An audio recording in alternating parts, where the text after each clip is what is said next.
नमस्कार दोस्तों, आप सभी का स्वागत है हमारे YouTube channel Prajapati judicial classes में। आज हम देखेंगे कोड और एक्ट में क्या अंतर है। जैसा कि हम लोगों ने देखा है किसी पे एक्ट और किसी पे कोड लिखा हुआ आता है। जैसे भारतीय साक्ष्य अधिनियम है हमारा इंडियन एविडेंस एक्ट, और इधर हम बात करें कोड की तो इंडियन पीनल कोड। तो इन दोनों में क्या अंतर है इसके बारे में हम लोग जानेंगे। जैसा कि कानून जो बनता है इसको बनाने के लिए 4 प्रकार से जो है व्यवस्था की गई है। 4 प्रकार से कानून जो है बनाए जाते हैं। लेकिन अगर हम एक्ट और कोड की बात करें तो आज हम 2 प्रकार के तरीक़ों की बात करेंगे, जिसमें एक्ट जो है जो बनता है ये एक प्रोसीजर से बनता है और इसके लिए ड्राफ्ट तैयार किया जाता है, एक मसौदा तैयार किया जाता है। तो ड्राफ्ट जो तैयार किया जाता है वो संसद के समक्ष रखा जाता है। संसद के समक्ष रखा जाता है तो संसद के समक्ष जब रखा जाता है तो ये संसद के जो 2 चरण हैं, यानी राज्यसभा, एक राज्यसभा और दूसरा लोकसभा। तो ये दोनों में लोकसभा और राज्यसभा में पास होता है। जो हमारा ड्राफ्ट तैयार होता है ये संसद के समक्ष रखा जाता है और ये लोकसभा में और राज्यसभा में दोनों में पास होता है। उसके बाद में क्या होता है, राष्ट्रपति की अनुमति के लिए राष्ट्रपति की, हमारे जो प्रेसिडेंट ऑफ इंडिया हैं माननीय राष्ट्रपति जी, इनकी अनुमति के लिए भेज दिया जाता है। और जब इनकी अनुमति हमें प्राप्त हो जाती है तो उसके बाद क्या होता है, जो हमारी सरकार है ये इसको नोटिफाई करती है। हमारी जो सरकार है ये इसको नोटिफाई करती है और इसको नोटिफाई करने के बाद यह अधिनियम बन जाता है। तो इस प्रक्रिया को जो है वो अधिनियमितीकरण कहा जाता है, यानी एनेक्टमेंट कहते हैं। तो इस पद्धति से जो तैयार हुआ कानून आएगा वो एक्ट कहलाएगा, जिसमें हमारा भारतीय साक्ष्य अधिनियम है, यानी इंडियन एविडेंस एक्ट 1872, और इसी तरीके का जैसे ट्रांसफ़र ऑफ प्रॉपर्टी एक्ट है और हमारा कॉन्ट्रैक्ट एक्ट है। तो ये हो गया हमारा एक एक्ट की अगर हम बात करें, एक्ट हो गया। दूसरा जो है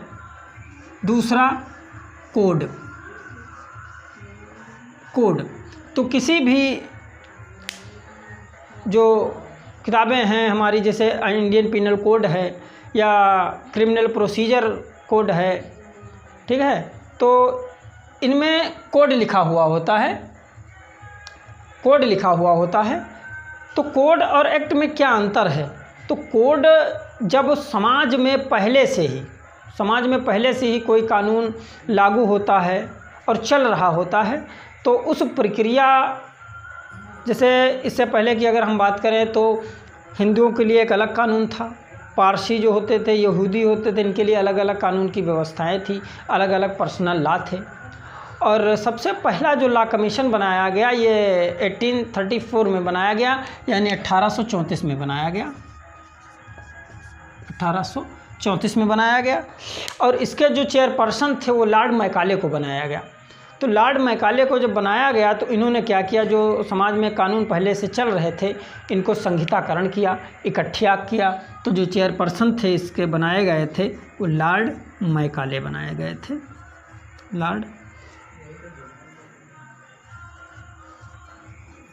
लॉर्ड मैकाले बनाए थे। तो समाज में जो पहले से कानून चल रहे थे इनको इन्होंने संहिताकरण किया, और संहिताकरण किया जिसके बाद जो संहिताकरण के बाद हमारी आईपीसी कहलाई, जिसे हम इंडियन पीनल कोड के नाम से जानते हैं, इसे संहिताकरण किया गया, जिसे हम कोडिफिकेशन कहते हैं। अगर एग्जाम्पल की बात करें तो जैसे इससे पहले जो हमारा मध्य प्रदेश बना, तो मध्य प्रदेश का जो है गठन हुआ ये 1956 में हुआ। और एमपी का गठन हुआ, तो ये एमपी का जो गठन हुआ था ये 5 क्षेत्रों को मिलाकर के हुआ था, 5 क्षेत्रों के, जिसमें पहला था हमारा मध्य मध्य भारत, दूसरा जो था बरार और दूसरा जो था महाकौशल,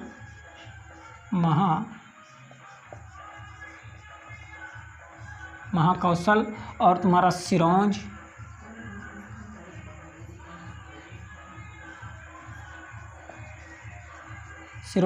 और भोपाल।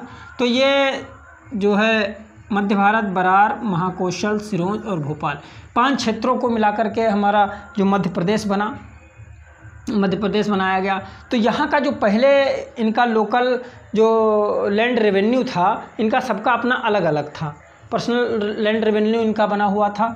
तो मध्य प्रदेश का गठन जो है कब हुआ, ये 1956 में हुआ, 1956 में हुआ।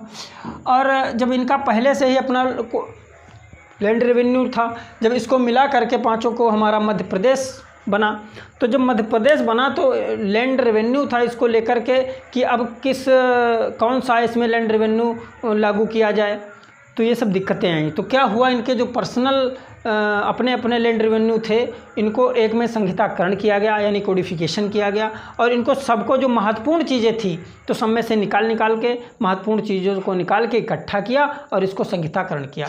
और संहिताकरण करने के बाद जो हमारा तैयार हुआ वो मध्य प्रदेश भू राजस्व संहिता, जिसे MP लैंड रेवेन्यू कोड, यानी मध्य प्रदेश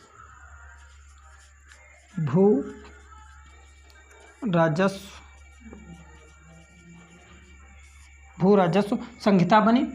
और MP का जो गठन हुआ था, ये कब हुआ था, 1956 में, और ये जो राजस्व संहिता आई ये 1959 में, यानी मध्य प्रदेश भू राजस्व संहिता 1959 कहलाई। ठीक है, 1959 कहलाई, जो मध्य प्रदेश यानी MP लैंड रेवेन्यू कोड 1959 के नाम से जाना जाता है। तो ये अंतर है हमारे कोड और एक्ट को लेकर के। जैसे बहुत से बुकों में लिखा रहता है, किसी पे कोड लिखा रहता है और किसी पे एक्ट लिखा रहता है, तो ये क्या अंतर है हम लोगों को जानना चाहिए। और ऐसी ही रोचक जानकारियों के लिए जुड़े रहिए हमारे YouTube channel Prajapati judicial classes में। और इससे भी रोचक जानकारी, महत्वपूर्ण लीगल जानकारी के लिए हम फिर मिलेंगे अगली क्लास में। आज की क्लास में इतना ही, धन्यवाद।